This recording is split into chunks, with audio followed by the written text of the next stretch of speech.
सभी बहनों को राम राम। आज हम आपको कन्या पूजन का महत्व सुनाते हैं। तो सुनियो बहनों, कन्या पूजन का क्या महत्व है। जब हम कोई भी शुभ कार्य करते हैं, नवरात्रि में भी कन्या पूजन का बहुत महत्व है, तो वही महत्व मैं सुना रही हूँ आपको।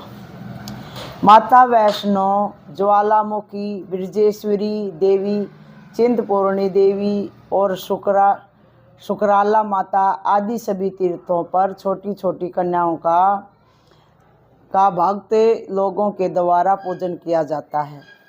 कुछ लोग यात्रा करने के पश्चात अपने घरों को लौटकर भी कन्या पूजन करते हैं।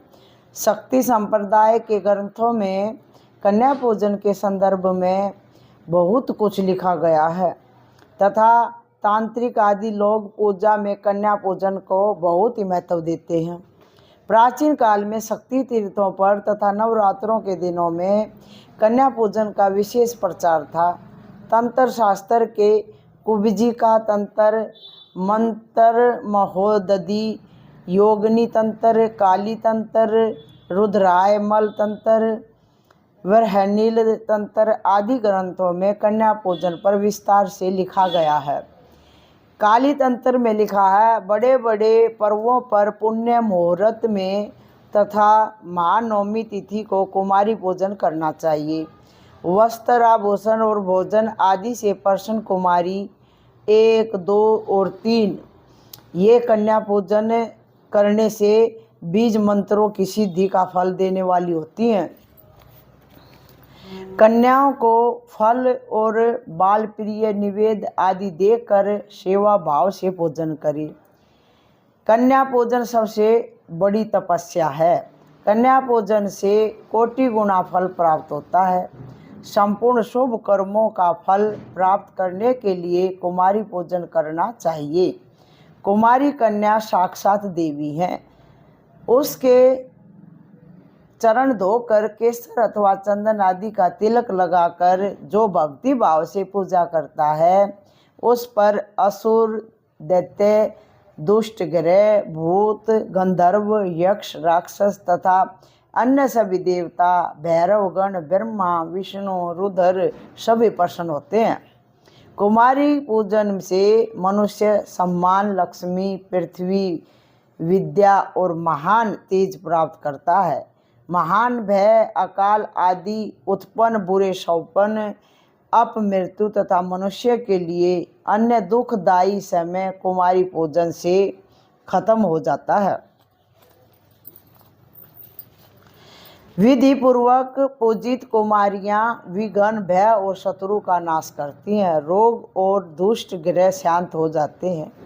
कुमारी पूजन का फल अवर्णनीय है, इसलिए सभी जाति की बालिकाओं का पूजन करना चाहिए। कुमारी पूजन में जाति भेद का विचार करना उचित नहीं है। जाति भेद करने से मनुष्य गामी होता है। जात पात का भेद नहीं करना चाहिए। पूजन के लिए किस अवस्था तक की कन्या होनी चाहिए, इस संबंध में भी जो शास्त्र में लिखा है वे सुनो।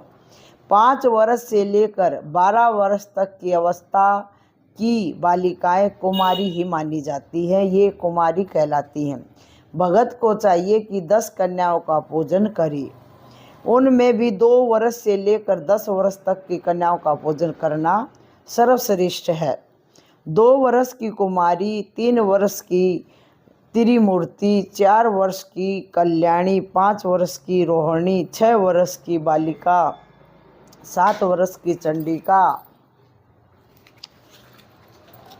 8 वर्ष की सांभवी, 9 वर्ष की दुर्गा और 10 वर्ष की कन्या सुभद्रा कहलाती है। 1 वर्ष की अवस्था तक की कन्या की पूजा से प्रसन्नता नहीं होगी अथवा 1 वर्ष की कन्या पूजन में नहीं बैठानी चाहिए। 2 वर्ष की कन्या से ही शुरू करना चाहिए। अतः उसका ग्रहण नहीं हो और 11 वर्ष से ऊपर की अवस्था की कन्याओं का पूजन भी वर्जित है। होम, जप और दान से देवी इतनी प्रसन्न नहीं होती जितनी कन्या पूजन से होती हैं। दुख, दारिद्र और शत्रु नाश के लिए तथा शक्ति प्राप्त करने के लिए कुमारी पूजन सर्वोत्तम है। देवताओं को भी अप्राप्य कामनाओं को मानव कुमारी पूजन से प्राप्त कर सकता है। अपनी अपनी आर्थिक स्थिति के अनुसार 1, 2 या अधिक कन्याओं का पूजन करने का विधान है। यह कोई आवश्यक नहीं है कि 7 या 9 कन्याओं का ही पूजन किया जाए।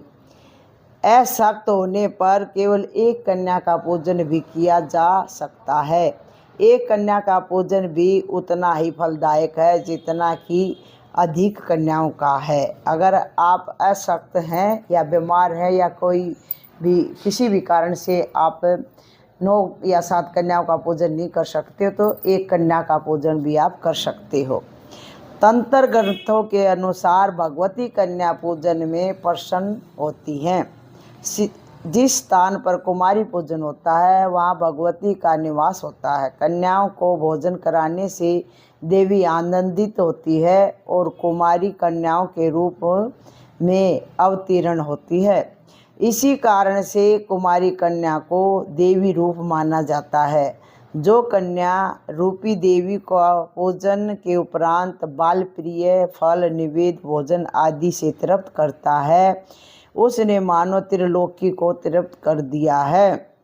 नवरात्रों में भगवती दुर्गा की महापूजा करने के उपरांत वस्त्र अलंकार और भोजन आदि से कन्या पूजन करने वाला मंदभाग्य व्यक्ति भी अपने जीवन संघर्ष में विजय और कल्याण की प्राप्ति करता है।